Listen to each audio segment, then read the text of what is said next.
Hey everyone, welcome to my channel. This is Stephanie, and today I'm going to paint this little orange kitty and talk to you about practicing your watercolors or whatever art medium or creating adventures you're on, and just not giving up. I totally screwed up this cat. I screwed up so many times, and I think I rescued it. Well, I used techniques that I otherwise wouldn't have learned, if I hadn't been practicing, and just not being afraid to try. So, yeah. Oh man, the things I did. It's gonna be fun. Because as you see how I slowed this down for you just to real time. Yeah, I'll do that for you and warn you when a real good one's gonna happen. But here, just this one's just, I think, for fun. So I've been posting a lot on the other socials, and been talking about how I've been painting for quite some time, about 18 months now, and I taught myself and learned a lot so far. So I think I've progressed, and I'm sure it could have been faster if I had an education in art or a teacher, but I've done what I could with what I have. Now, I just want to say that what I think helped me, and maybe you'll think that that's too much, but if you're also on your own learning, it could help you too. So I just didn't stop. I had a lot of sketchbooks, and I would practice, and I would just paint everything. I was on pexels.com and pixabay.com, and also I would draw all the things, and I would either do people or objects or buildings or whatever, and just attempt everything. I did mixed media and collage, and I didn't let someone tell me you should only do one thing if you want to be good at that one thing. I wanted to try everything. So for me, that was something really exciting, was to try just art in general. And something that helped me, I think, was watching how different artists used the technique, or I guess taught the technique. So I had a Skillshare account for, I don't know, well, a whole year solid, and I watched so many videos. I went in there and tried to count them, and I couldn't even find the bottom of the page. I don't know if there was going to be a next page, but I couldn't find, when I clicked on see all your classes, I couldn't find the bottom or end to it, and I was like, oh, screw this, I'm not counting all these classes. It's a lot. I devoured all the classes. In fact, the fatal flaw, I think, of Skillshare is that there are too many classes. It's I don't know how that could be a bad thing, but it's crazy. The diversity and amount of classes that they offer. So the thing is that now, looking back at some of those classes, I was thinking, I think I'm better than this person now. I have improved, and I was learning from them. The techniques they're doing are really simple and beginner, and that got me started, and that's fine. But it just wasn't enough after a while. And that's what's so hard. So, I did have to find more, and it's just getting harder as I evolve. How do you get to that next step when what you see on YouTube is just, for beginners. And that's why I'm painting a cat.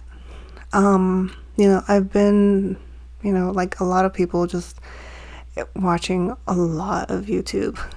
And I found a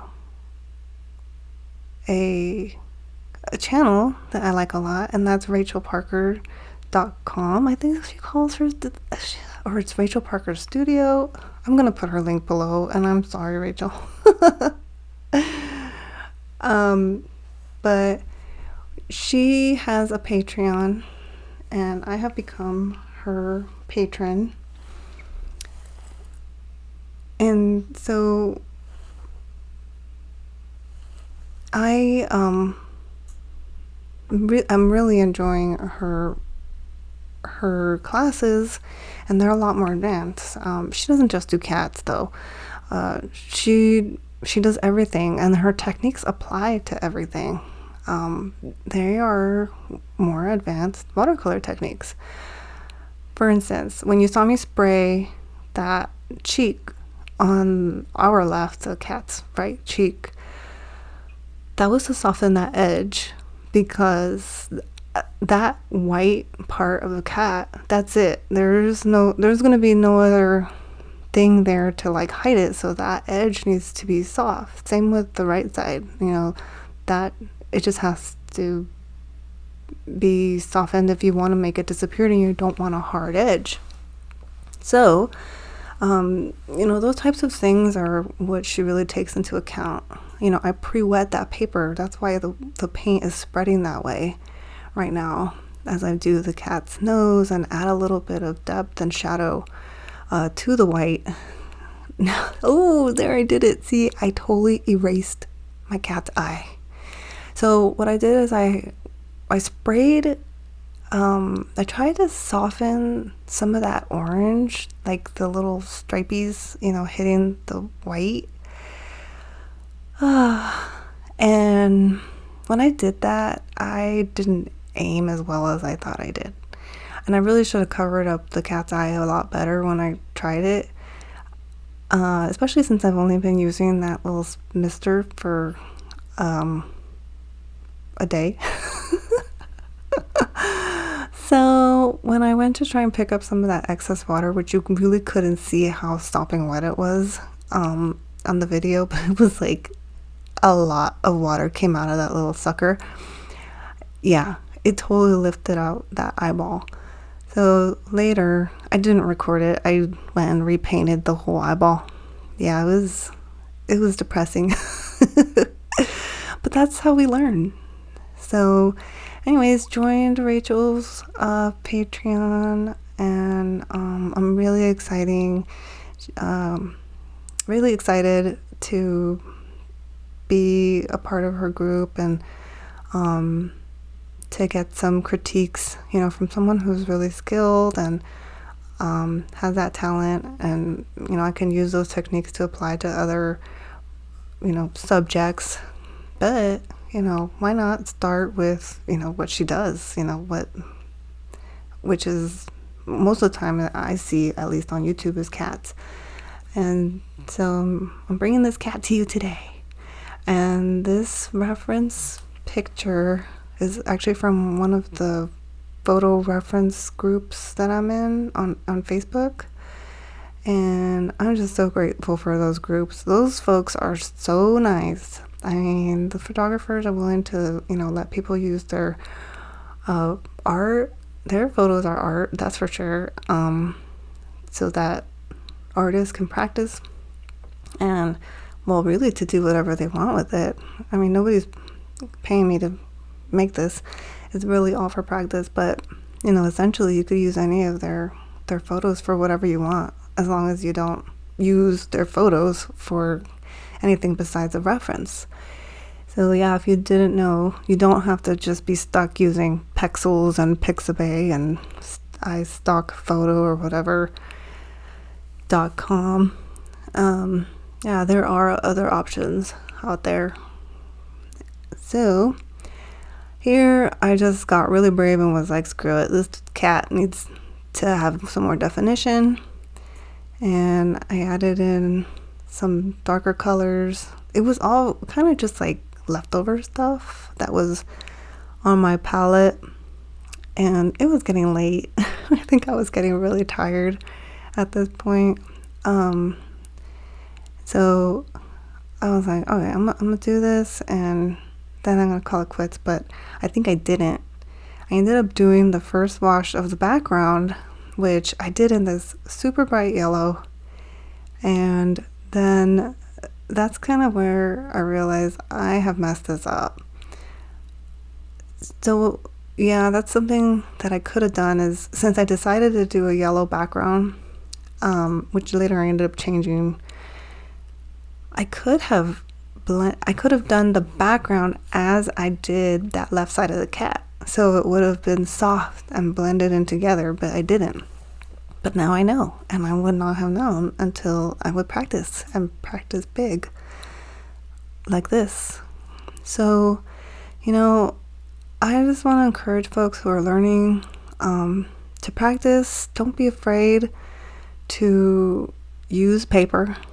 I know it can be a pricey commodity, but it is the number one most important tool that you purchase as a watercolor artist, and is a tool like no other. It is so important, more important than anything else that you purchase, and you need to use it. Think about like how much paint you use out of the tubes when you create something. Hardly any. And your brushes are going to last you forever. So what are you really losing when you use paper? Nothing. You're only gaining. You're gaining experience. And when you use good paper, it's even better, because you're able to do the things that you want to do. I would not have been able to do the things that I did, like rescue that eyeball, soften the cheek, and what you don't see on camera, which is like scrub the bejesus out of that like sloping left side of the cat. Yeah, if it was bad paper. So you'll see in just a little bit the final cat, and I said, okay, I have to stop, and I'll just do it again. I'll find another cat, or I'll just paint this cat again, and we'll just keep trying, and I'll keep learning, and I'll keep improving. So that's all I have for you today. If you like this, please hit the like button and subscribe, because I will be posting more videos. Trying to do this weekly, and if you don't already follow me on all the other places, please do. I'll have everything in the description. If you have any questions about what supplies I do use, that'll also be in the description for you. And I think that's all I have. Just don't give up and keep practicing, and don't be afraid to use that paper. It's very important. Take care, folks. Bye.